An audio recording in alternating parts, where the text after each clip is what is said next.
दोस्तों, आज का करंट अफेयर अपन स्टार्ट करते हैं। सबसे पहले बीआरओ की बात करते हैं। इसको बॉर्डर रोड ऑर्गेनाइजेशन बोलते हैं, जो भी अपने भारत की जो सीमा है और सीमाओं पर ये रोड बनाने का कार्य करता है। और इसने मिंगला जो पास है, जो लद्दाख में है और वहां पे 19,400 फीट की ऊंचाई पर सबसे ऊंची मोटरेबल सड़क बनाई है, जहां पर मोटर कार चल सकती है। ठीक है, ये बीआरओ के बारे में है। और एक्सरसाइज कोंकण समुद्री सैन्य अभ्यास, ये एक्सरसाइज कोंकण समुद्री सैन्य अभ्यास भारत व ब्रिटेन के बीच की सेनाओं के बीच आयोजित किया जाता है। और भारत की ओर से इसमें INS Indian naval ship Vikrant ने हिस्सा लिया है। तो ये समुद्री अभ्यास है, वहां पे ये नौसेना के जो सैनिक है वो अभ्यास करते हैं। और इसमें जो काम में लिया गया है वो भारत की तरफ से लिया गया है, इंडियन नेवल शिप विक्रांत। ठीक है, फिर अपन बात करते हैं नोबेल पुरस्कार। तो नोबेल पुरस्कार 2025 का जो मेडिसिन क्षेत्र में मिला है वो मिला है इम्यून सिस्टम को बेहतर करने की खोज के लिए। जो इम्यूनिटी पावर होती है, जो इम्यून सिस्टम से मिलती है, उसको और बेहतर कैसे किया जाता है, इसकी खोज इन 3 वैज्ञानिकों ने मिलकर की है। इन तीनों वैज्ञानिकों को नोबेल पुरस्कार मिला है। आपको पता है, नोबेल पुरस्कार मैक्सिमम 3 लोगों को संयुक्त रूप से दिया जा सकता है। तो इनका नाम है, अमेरिका से है मरी ई ब्रंका और फ्रेड रामसडेल, और जापान से है सिमोन साकागुची। ठीक है, तो 2 तो अमेरिका के हैं, एक जापान से है।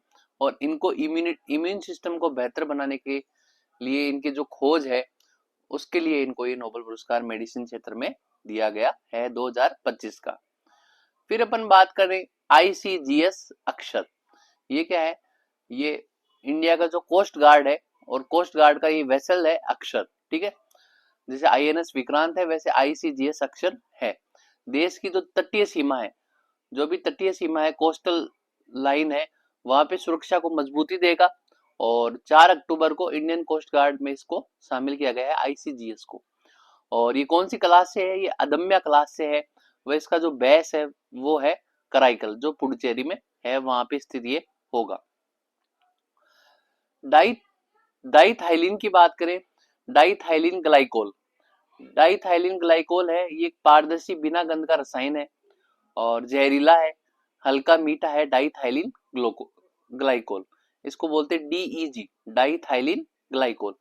आपको पता है, अभी कुछ टाइम पहले न्यूज आई थी कि बच्चे जो कफ सिरप की दवाई ले रहे हैं उस कारण उनकी डेथ हो जा रही है या कुछ साइड इफेक्ट हो रहे हैं, वो इसी कारण से हो रहे थे। दवाइयों में भी ये काम में आता है, लेकिन दवाई में 0.01% तक की मात्रा के लिए यूज किया जा सकता है। लेकिन जो दवाएं मिली, गवर्नमेंट की जो सप्लाई की दवाएं थी, उनमें इसकी मात्रा ज्यादा थी, इसलिए उन बच्चों के साइड इफेक्ट हुए। तो कफ सिरप में पाया जाता है डाइथाइलिन ग्लाइकोल। और ये cosmetic, paint, plastic, anti freeze, इन सब में भी पाया जाता है। फिर विटामिन ए की बात करें, विटामिन ए, इसकी कमी के कारण रतौंधी नामक डिजीज होता है, जो आंखों का एक रोग है। और इस रतौंधी में क्या होता है, तो आंखों के जो रेटिना है, रेटिना के लिए आवश्यक पिगमेंट्स निर्माण में सहायक होता है विटामिन ए, और रतौंधी में ये डैमेज हो जाते हैं। पाणिनि, इनको जानते हैं अपन, इन्होंने संस्कृत की व्याकरण लिखी थी, अष्टाध्यायी नाम से एक बुक लिखी थी पाणिनि ने। ठीक है, अजंता की गुफाएं की बात करें, तो अजंता की जो गुफाएं हैं वो अपने जो महाराष्ट्र में है। तो महाराष्ट्र में अजंता की गुफाएं हैं। औरंगाबाद महाराष्ट्र का एक जिला है, उस जिले में ये अजंता की गुफाएं हैं। और एक नदी के किनारे है, वो नदी इस गुफा को पूरे यू आकार में काट रखी है और इस यू आकार के चारों तरफ ये गुफा बनी हुई है। तो इस नदी का नाम इंपॉर्टेंट हो जाता है, उसका नाम है भगोरा रिवर। ठीक है, और सह्याद्री जो पर्वतमाला है वहां पे एक रॉक कट गुफाओं के रूप में बनी हुई है अजंता केव्स। राजस्थान का पहला नमो बायोडायवर्सिटी पार्क की बात करें, इसको नमो वन बोल देंगे अपन। नमो वन की फुल फॉर्म क्या हो जाएगी? नमो बायोडायवर्सिटी पार्क। आपको नाम से समझ में आ रहा है, बायोडायवर्सिटी पार्क है, अर्थात वहां पे पर्यावरणीय कुछ एक्टिविटी की जाएगी। तो अलवर के पास प्रताप बांध पर ये स्टार्ट हुआ है। इनको ग्रीन लंग्स भी बोलते हैं, खूब सारे बायोडायवर्सिटी बचाने के लिए पेड़ पौधे, जीव जंतु वहां पे है। और पार्क में देसी पौधों का रोपण किया जाएगा, पर्यावरण शिक्षा को बढ़ावा दिया जाएगा, ऐसी कुछ सुविधाएं उस पार्क में होगी। तो मुख्य बात यह है कि जो नमो बायोडायवर्सिटी पार्क है वो कहाँ है, अलवर राजस्थान में। और कौन से बांध के पास में है, प्रताप बांध के पास में। ग्रीन लंग्स क्यों बोलते हैं, क्योंकि ये बहुत सारे पौधे लगाएंगे, बहुत सारी ऑक्सीजन जनरेट करेंगे, इसलिए इनको ग्रीन लंग्स बोलते हैं। नोबेल पुरस्कारों की बात करें, 10 दिसंबर को स्कॉटलैंड में इनका आयोजन किया जाएगा इस समारोह का, जिसमें नोबेल पुरस्कार जो मैंने आपको 3 नाम बताए, वह रसायन में, फिजिक्स में, इन सब में जो नोबेल पुरस्कार मिलेंगे उनको वहां पे वितरित किए जाएंगे। स्कॉटलैंड में इसका प्रोग्राम होता है। नोबेल क्यों नाम पड़ा, एक अल्फ्रेड नोबेल नाम के एक वैज्ञानिक थे, जिन्होंने उस समय 1901 में के आसपास उन्होंने डायनामाइट का आविष्कार किया था। उससे इनको जो राशि मिली, उस राशि को ये भावी जो भी साइंटिस्ट होंगे जो अच्छे कार्य करेंगे मानव कल्याण के लिए, उन सब में वितरित करने का इन्होंने एक सोच रखी थी। उस सोच के बाद में नोबेल पुरस्कार 1901 से स्टार्ट हुए थे। भारत को अब तक 13 नोबेल पुरस्कार मिल चुके हैं। सबसे ज्यादा नोबेल पुरस्कार मिले हैं वो 423 है जो अमेरिका को मिले हैं। और सबसे कम उम्र में नोबेल पुरस्कार मिला है वो मलाला यूसुफजई को मिला है। 2014 में शांति का नोबेल पुरस्कार मिला था 17 साल की उम्र में। और सबसे ज्यादा उम्र वाले थे वो थे जापान के जॉन वी गुड इनफ, ये 97 ईयर के थे। इनको रसायन विज्ञान में नोबेल पुरस्कार उस समय 2019 में मिला था। नोबेल पुरस्कार के बारे में फैक्ट ये है, एक तो 1901 में ये स्टार्ट हुआ, अल्फ्रेड नोबेल के नाम से हुआ। और इसकी जो कमेटी बैठती है, जिन लोगों को नॉमिनेशन के लिए लिया जाता है, उनके नामों की घोषणा लगभग 50 साल बाद में डिस्क्लोज होती है। इतना गोपनीय रूप से नोबेल पुरस्कार का नॉमिनेशन किया जाता है। कुछ अपन राजस्थान के साहित्य की बात करते हैं। तो राजस्थानी भाषा का विकास कैसे हुआ, राजस्थानी भाषा का विकास हुआ वो बताते हैं आपको। इसको आर्य भाषा बोलते हैं, वैदिक संस्कृत भाषा है। संस्कृत लिखने का रूप होता है आर्य भाषा का। पहले आर्य भाषा हुई और आर्य भाषा में जो संस्कृत आया वो केवल लिखने का रूप था, और जो पाली आया वो केवल बोलने का रूप था। फिर पाली को 3 भागों में डिवाइड किया, एक शोरसेनी प्राकृत, एक महाराष्ट्री प्राकृत और एक मागधी प्राकृत। अब जो शोरसेनी प्राकृत है, इसके ये दो भागों में बांटी जाती है। इसको गुजरी अपभ्रंश, अपभ्रंश मतलब उसका टूटा फूटा रूप, और दूसरा है शोरसेनी अपभ्रंश। अब जो अपन हिंदी भाषा बोल रहे हैं, जो हिंदी भाषा है, और ये हिंदी भाषा आई है शोरसेनी अपभ्रंश से, और गुजरी अपभ्रंश बाद में टूटकर राजस्थान व गुजराती में विभक्त हुई। और राजस्थानी भाषा आपको पता है 2 भागों में बांटी जाती है मुख्यतः। जो राजस्थान के जो पश्चिमी इलाका है, ये जो पश्चिमी बेल्ट है, इसमें तो बोली जाती है डिंगल, और जो पूर्वी इलाका है उसमें बोली जाती है पिंगल, जो ब्रज मुख्यतः ब्रज में बोली जाती है। अब कुछ रचनाओं की बात करते हैं। उदोतन सूरी ने कुवैय माला नामक एक रचना लिखी थी, जिसमें लगभग 18 भाषाओं की जानकारी है। उसमें राजस्थानी भाषा की जानकारी मरु भाषा नाम से दी गई है। 18 भाषाओं में से एक भाषा के बारे में बताया गया है। अबुल फजल की बात करें तो इन्होंने आईने अकबरी में मारवाड़ी भाषा का वर्णन किया है, तो वहां पे भी राजस्थानी भाषा का कुछ अंश दिया हुआ है। जॉर्ज अब्राहम गियर्सन ने बात करें, इन्होंने एक बुक लिखी थी 1912 में, 1912 में इन्होंने बुक लिखी थी लिंग्विस्टिक सर्वे ऑफ इंडिया, जिसमें इन्होंने साफ साफ तौर पर राजस्थानी भाषा का नाम लिखा था। तो ये प्राचीनतम 3 साक्ष्य हैं जो राजस्थानी भाषा के मिलते हैं। फिर अपन बात करें, कुछ कृतियां हैं, कुछ रचनाएं हैं। भरतेश्वर बाहुबली घोर, ये बज्रसेन सूरी ने लिखी, राजस्थान की प्राचीनतम बुक है भरतेश्वर बाहुबली घोर। हमीर रासो नाम की 2 बुक है, 2 लोगों ने लिखी है, एक तो सारंगधर ने लिखी है और एक जोधराज ने लिखी है। तो जोधराज जो है वो नीमराणा जो अपने बैरोड के पास में है, वहां के जो चंद्रभान जो राजा थे उनके दरबार में कार्य करते थे जोधराज जी। इन्होंने बुक ली हमीर रासो, ये अहीर बाटी भाषा में है।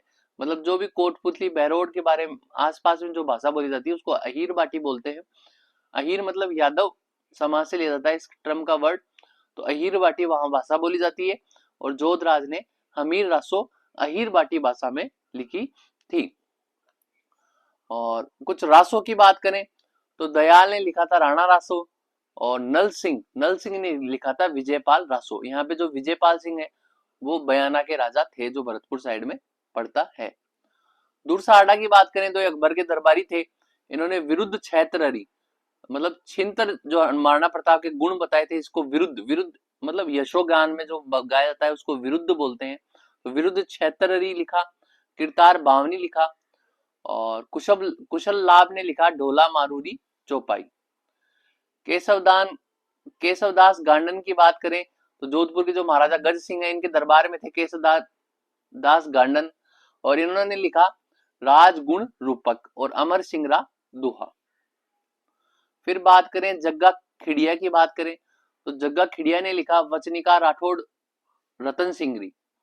तो राठौड़ रतन सिंह की वचनिका लिखी इन्होंने, और इन्होंने लिखा रतन रासो, रतन सिंह के ऊपर ही लिखा रतन रासो। महेश दास सोत्री इसको बोलते हैं, और रतलाम के राजा जो धर्मत के युद्ध में हार गया था, जो रतन सिंह था, उसके बारे में लिखा गया है। महाभारत का डिंगल में अनुवाद, अब आपको बताया मैंने डिंगल जो पश्चिमी राजस्थान की भाषा है उसको डिंगल बोलते हैं, और महाभारत जो ग्रंथ है इसका जो राजस्थानी भाषा के डिंगल में जो अनुवाद किया है वो खेतसी सांधु ने किया है।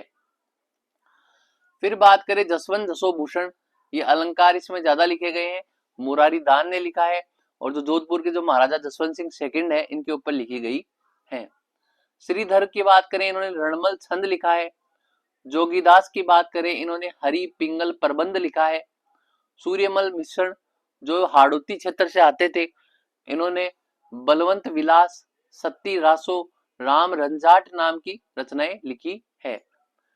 कन्हैयालाल सेठिया की बात करें, इनके नाम से अवार्ड भी दिए जाते हैं काफी, और इन्होंने सबसे बेस्ट कृति लिखी थी वो धरती दोहरारी जो बहुत प्रसिद्ध है। फिर निर्गंत नामक एक कृति लिखी थी। विजयदान देथा की बात करें तो विजयदान देथा ने दुविधा, मारो बदलो, अलेको हिटलर, लाजवंती, सोपन पिरिया, अंतराल, ये सारी कृतियां विजयदान देथा ने लिखी थी। लक्ष्मी कुमारी चुंडावत की बात करें तो इन्होंने राजस्थानी भाषा में केरे चकवा के बात, ये राजस्थानी भाषा में लिखी हुई है। गिर ऊंचा, बगड़ावत, ये सारी कृतियां लक्ष्मी कुमारी चुंडावत की है। श्री लाल नथमल जोशी, इन्होंने लिखा है परन्योड़ी कुआरी, आबे पटकी, मैं दी, कनीर अर गुलाब, ठीक है, ये श्री लाल नथमल जोशी ने लिखा है।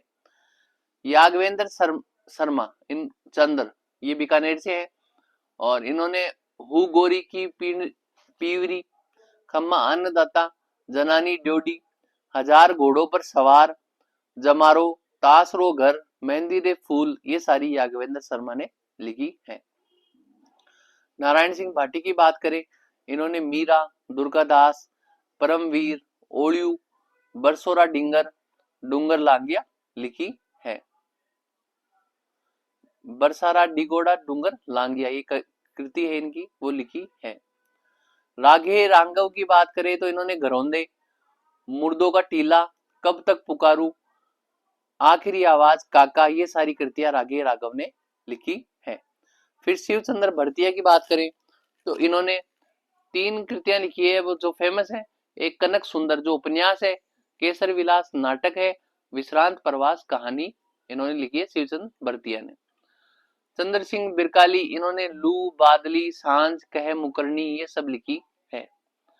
जहूर का मेहर, इन्होंने अर्जुन आली आंख, घर मंजला, घर कोसा, ये लिखी है। मणि मधुकर ने पग फेरो, सोजती गेट, सफेद मेमने, आलिजा घरा आजो, ये सारी कृतियां लिखी है। रेवतदान चारण ने नेहरू ओल्मो, बरखा बीननी, ये लिखी है रेवतदान चारण ने। साहित्य कुछ प्रकार अपन देखते हैं ना, जो ख्यात है, ख्यात किसी राजा की प्रसिद्धि लोकप्रियता के लिए की जाती है। मुंडियारी ख्यात जो राठौड़ वंश की प्रसिद्धि लोकप्रियता के लिए लिखी गई है। बात किसी कहानी के बारे में जो लिखा जाता है उसे बात बोलते हैं, जैसे विरमदेव सोनगरारी बात, ये पद्मनाभ ने लिखी थी, चौहान वंश के जो थे। वचनिका किसी राजवंश की उपलब्धियों का वर्णन वचनिका में किया जाता है, जैसे अचल दास खिचीरी वचनिका। दवा वेद की बात करें, इसमें उर्दू व फारसी के कुछ शब्दों का यूज किया जाता है दवा वेद में। विगत की बात करें तो इतिहास का ग्रंथ होता है विगत, जिसमें उस समय की जो सामाजिक आर्थिक जो स्थितियां हैं उन सब का वर्णन किया जाता है। राजस्थान में बोलियां मुख्य रूप से दो भागों में बांटी जाती है, एक तो डिंगल और एक पिंगल। पिंगल पूर्वी राजस्थानी और डिंगल पश्चिमी राजस्थानी। वैसे बोलियों का ब्रॉड अपन अगर डिवाइडेशन करें तो मारवाड़ी बोली जो जोधपुर, पाली, बाड़मेर, सिरोही, जालोर, जैसलमेर में बोली जाती है। मारवाड़ी बोली में जैसे मीरा के साहित्य लिखे गए, चारण साहित्य लिखे गए, जैन साहित्य लिखे गए, रजिया के सोरठे लिखे गए, ये सारे मारवाड़ी बोली में लिखे गए। ढूंढाड़ी की बात करें तो ढूंढाड़ी बोली जयपुर में, टोंक, किशनगढ़, इन सब में बोली जाती है। टोंक और किशनगढ़ को छोड़कर जयपुर के उत्तरी भाग में बोली जाती है ढूंढाड़ी। अजमेर का पूर्वी भाग भी इसमें शामिल है। बागड़ी की बात करें तो डूंगरपुर जो बांसवाड़ा का एरिया है जो दक्षिणी राजस्थान में है, वहां पे बागड़ी बोली बोली जाती है। मालवी की बात करें, ये एमपी का जो मालवा एरिया है उस क्षेत्र में बोली जाती है। मारवाड़ी व ढूंढाड़ी की ये मिश्रण है मालवी बोली। मारवाड़ी की कुछ उपबोलियां है, उनमें मेवाड़ी जो उदयपुर जो बेल्ट है राजसमंद उदयपुर उसमें बोली जाती है। शेखावाटी, सिक्कर, चूरू, झुंझुनू की बेल्ट में बोली जाती है। गोडवाड़ी ये पाली व नागौर में बोली जाती है। व देवड़ा बाटी सिरोही में बोली जाती है। ढूंढाड़ी उपबोली की बात करें तो राजा बाटी, काठेड़ी, ये जयपुर के पूर्वी भाग में बोली जाती है, राजा बाटी व काठेड़ी। हाड़ौती, कोटा, बारा, बूंदी साइड में बोली जाती है। चौरासी बोली जाती है शाहपुरा के दक्षिण पश्चिमी भाग में। वह खेराड़ी बोली जाती है भीलवाड़ा व शाहपुरा के एरिया। नागरचौल भाषा की बात करें तो सवाईमाधोपुर में बोली जाती है। वह मालवी भाषा की उपबोली दो है, निमाड़ी और रांगड़ी। फिर कुछ न्यूज़पेपर्स की बात करें तो मजरूल सरूर ये राजस्थान का लगभग पहला न्यूज़पेपर माना जाता है और भरतपुर से ये स्टार्ट हुआ था 1849 में। उर्दू प्लस हिंदी भाषा का संयुक्त रूप से न्यूज़पेपर था। मारवाड़ गजट की बात करें तो जोधपुर से प्रकाशित होता था। सज्जन कीर्ति सुधाकर जो सज्जन सिंह यहाँ के राजा थे मेवाड़ के, उस समय स्टार्ट हुआ 1879 में मेवाड़ में। राजपुताना गजट की बात करें, ये अजमेर से प्रकाशित होता था और जो इसके प्रकाशक थे वो मौलवी मुराद अली बीमार थे। देश हितैषी की बात करें, मुन्नालाल वर्मा ने लिखा और ये अजमेर से प्रकाशित होता था। राजस्थान समाचार की बात करें, मुंशी समर्थदान चारण। और राजस्थान केसरी की बात करें तो विजय सिंह फतिक ने 1920 में वर्धा महाराष्ट्र से इसको स्टार्ट किया था। वह नवीन राजस्थान की बात करें तो 1921 में अजमेर से विजय सिंह फतिक ने इसको स्टार्ट किया था। बाद में इसी का नाम तरुण राजस्थान पड़ा था, नवीन राजस्थान का। जय भूमि की बात करें तो गुलाब चंद काला ने इसको लिखा। लोकवाणी की बात करें तो डीएस तिवारी ने इसको लिखा। रियासती अखबार जिसने सबसे पहले जोधपुर का जो पाकिस्तान में शामिल होने का षड्यंत्र था उसका षड्यंत्र खोला, वो सुमनेश जोशी ने लिखा। जयनारायण व्यास जो जोधपुर से थे, इनकी कुछ रचनाएं हैं। अखंड भारत ये हिंदी में है, आंगीवाण ये ब्यावर में है, पीप ये इंग्लिश में दिल्ली से प्रकाशित होता था, तरुण राजस्थान ये ब्यावर से प्रकाशित होता था। संत भूरीबाई अलग की बात करें तो ये मेवाड़ उदयपुर से हैं। निर्गुण व सगुण दोनों संप्रदाय से है। मतलब सगुण मतलब ईश्वर की मूर्ति की पूजा करना और निर्गुण जो मूर्ति इनको नहीं मानते, निराकार ईश्वर की पूजा करते हैं। तो भूरीबाई अलग दोनों प्रथाओं को मानती थी। संत पीपा की बात करें तो संत पीपा जो गागरोन से थे और इन्होंने मोक्ष का अंतिम साधन भक्ति बताया था। इंग्लिश प्रीमियर लीग की बात करें तो भारत का पहला ब्रांड एम्बेसडर बना है संजू सैमसन। ये भारत में फुटबॉल को लोकप्रियता बढ़ाएगा, लोगों में जो फुटबॉल की लोकप्रियता वो इससे बढ़ेगी। इंडिया मोबाइल कांग्रेस की बात करें, ये कांग्रेस नई दिल्ली में इसका आयोजन किया गया 8 से 11 अक्टूबर के बीच में और सबसे बड़ा टेक व टेलीकॉम क्षेत्र का इवेंट था इंडिया मोबाइल कांग्रेस। इसमें artificial intelligence, 6G, internet of things, cyber security आदि का प्रदर्शन किया गया। फिलीपींस की बात करें तो दक्षिणी पूर्वी एशिया का देश है जहां पे पहला कोरल लार्वा क्रायोबे बना है। ये लार्वा -196 डिग्री लिक्विड नाइट्रोजन को फ्रीज किया जाएगा इसमें, ताकि भविष्य में इसका यूज किया जा सके। माय भारत एनएसएस अवार्ड की बात करें तो माय भारत एनएसएस अवार्ड है जो नेशनल सर्विस स्कीम, जो एनएसएस स्कीम है ये 1969 से स्टार्ट हुई थी और ये अवार्ड 2022-23 के अब दिए गए हैं राष्ट्रपति द्रौपदी मुर्मू के द्वारा। अब नेशनल सर्विस स्कीम अवार्ड किनको दिए जाते हैं? ऐसे व्यक्तियों को जो देश की सेवा में लगभग 240 घंटे की सेवा इन्होंने दी हो और इनकी उम्र 25 साल तक ही हो। 25 साल से ज्यादा के व्यक्तियों को ये अवार्ड नहीं मिलता है। और ये किसके द्वारा दिया जाता है? Ministry of youth affairs and sports के द्वारा। भारत ने अपना डिजिटल भुगतान सिस्टम यूपीआई को अब कतर का जो लुलु मॉल है, जो लुलु ग्रुप सुपरमार्केट है, इसमें भी चालू कर दिया है। अब यूपीआई अपनाने वाला कतर ऐसा 8वां देश हो गया है।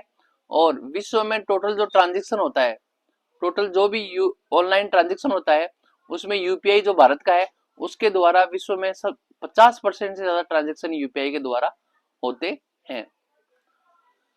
ग्लोबल रिटायरमेंट इंडेक्स की बात करें तो नॉर्वे इसमें पहले स्थान पे है और रिटायरमेंट के बाद दुनिया में रहने वाला सबसे अच्छा देश नॉर्वे है। भारत का स्थान 24वां है। तो आज के लिए इतना ही, धन्यवाद। अगला नेक्स्ट वीडियो अपन उसमें चर्चा करेंगे। प्लीज चैनल को लाइक और सब्सक्राइब करें।